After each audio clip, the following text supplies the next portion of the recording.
I saved for months to buy my daughter a $1,800 laptop. My sister's kids threw it in the fire while laughing. The fire snapped and hissed like it was alive, flames licking upward as if eager for its sacrifice. At first, I couldn't process what I was looking at. The silver laptop, still shiny, still new, sat in the pit only for a moment before it cracked. Sparks fountained, the screen warping, plastic sizzling in obscene shapes. My daughter's scream cut through me like glass. Mila clutched her chest as though her heart had been dropped in with it. At her feet, my sister's children doubled over cackling, as if they'd just pulled off history's funniest prank. I lunged forward, stupidly trying to reach into the fire with my bare hands before instinct jerked me back. It was already gone. An $1,800 dream, something I had worked for nearly a year to afford, evaporated into smoke in less than 5 minutes. I turned toward Tara, my sister, expecting horror, guilt, something. She sipped her wine and scoffed. "God, it's just a laptop. Don't overreact." Mila's sobs chased her into the house. Tara's words chased me inward, drilling holes into my chest. Just a laptop. As if the months of late nights, endless overtime, skipped meals, pinched pennies were nothing.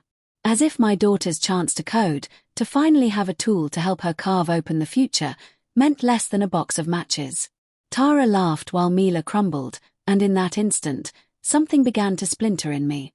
That night, Mila couldn't look at me when she said, "You promised, Mom." She shut her bedroom door, and I collapsed in the hall, so racked with failure I couldn't move until dawn scraped across the blinds. The next day, Tara didn't message. The next 3 days, silence. On the 4th, when I texted her a burned photo of the mangled machine, all she sent back was, "You're still mad? Well, it's not that deep." That was the exact moment something inside me died, and something else was born. A new organ, throbbing and alive, forged out of fury and humiliation. I tried fighting it. For weeks I lay awake hearing Mila's muffled crying through the walls, staring at the ceiling, begging myself to let it go. But the thoughts were water leaking constantly into my head. Tara lived untouched while my child folded inwards. My savings were gone, years of work rendered trash, and she drank away the evening like nothing had happened. At first, the fantasies weren't even plans. They were flashes while I washed dishes or sat at red lights. Images of Tara crying the way Mila had cried, Tara watching helplessly as something she cherished was torn out of her hands. Those thoughts should have scared me. They didn't. They soothed me. Instead of drowning in helplessness, I started to feel steady, like I was regaining balance. I began writing small notes in the dead hours, lists of what Tara cared about most. Her online image, her husband, her influencer side hustle, her reputation as the golden sibling. These were her soft spots. When I remembered her bragging about how her neighbors respected her perfect little family, my pen carved the page nearly through. That family wasn't perfect. I knew the cracks. Cheating text messages she once confided, financial fraud she begged me not to snitch about. Didn't she remember how many nights she sobbed to me about maxed-out credit cards while still showing off designer handbags on Instagram? I had the dirt. My only job was to make sure it rotted her life under the lights. But plotting sat heavy in me. Some nights, when I scribbled how I'd ruin her reputation, Mila would come down for water. Once, she caught me hunched over my notebook. Her eyes narrowed. "What are you writing?" I forced a smile and snapped it shut. "Work stuff." She didn't push, but she muttered as she walked away, "She's not worth it." That haunted me for days. Mila had already lost her dream computer, and here I was risking turning into something unrecognizable. Still, whenever despair clawed back at me, the revenge carried me forward like a tether. Planning was addictive, tidying chaos into order. I started watching Tara's life more closely than she'd ever know. Her Instagram stories revealed the truth without her realizing. A familiar car she claimed was hers was actually borrowed. The brand deals she posted about never materialized on the brand's own pages. In a weak moment, she'd once asked me to help fix her Wi-Fi. I remembered her router password. One night, pulse crashing in my neck, I logged in and guessed her email password too. It was her wedding date, a fact as reckless as the rest of her. The flood of information stunned me. Hundreds of messages, overdue rent notes, credit card bills she never paid, flirty correspondence with a man named Daniel. And the pièce de résistance, fake screenshots she forwarded to advertisers to trick them into believing she had more followers and clicks than she did. She wasn't just careless. She was committing fraud. That night I couldn't sleep, trembling in equal parts terror and exhilaration. The world had just handed me the rope with which to strangle her illusions. But paranoia cut into the edges of my chest. If I made a wrong move, if Tara ever realized it was me, she'd throw me to the family as the villain, because she always had that knack. I had to be perfect, precise, invisible. So I began slowly. One anonymous email to a small brand she'd stiffed, attaching screenshots of her faked engagement numbers. A week later, that brand posted publicly about crooked influencers ripping off small businesses. Tara went ballistic online, screaming about haters, but with each rant, she looked more desperate. I savored it like medicine.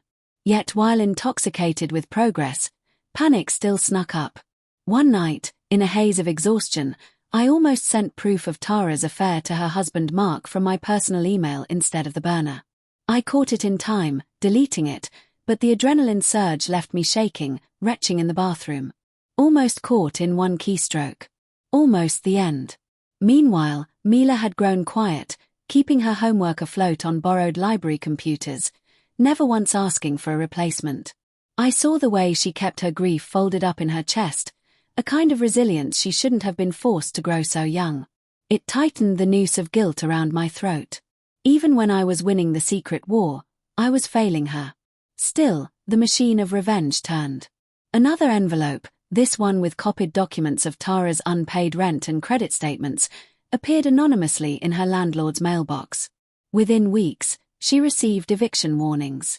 She raged online, claiming our society punishes hard-working moms, posting drunk videos about victimhood.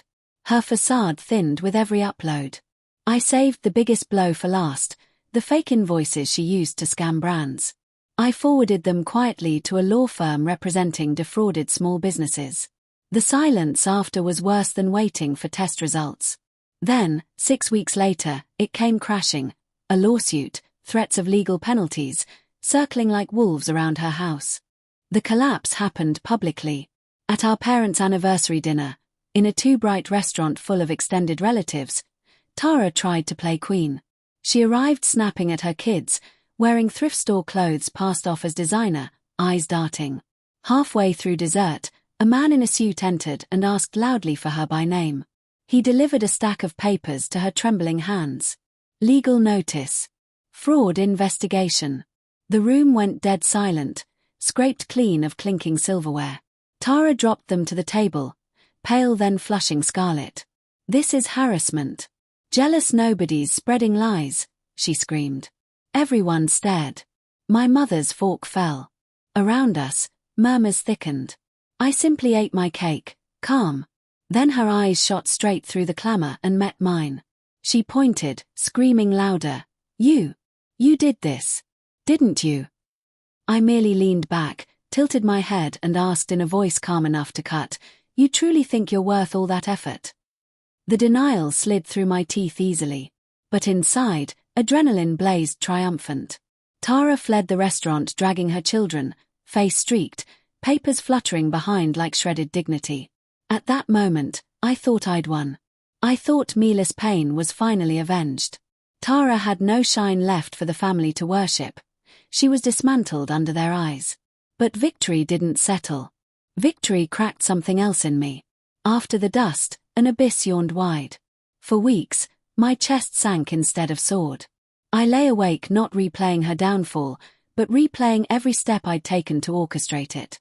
One email here, one forged package there, every sly maneuver stacked like evidence in a trial where the accused was me.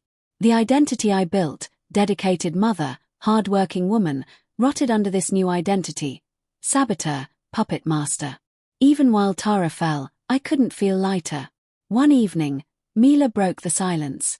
She sat across from me at the kitchen table, eyes darker than 16-year-old eyes should be.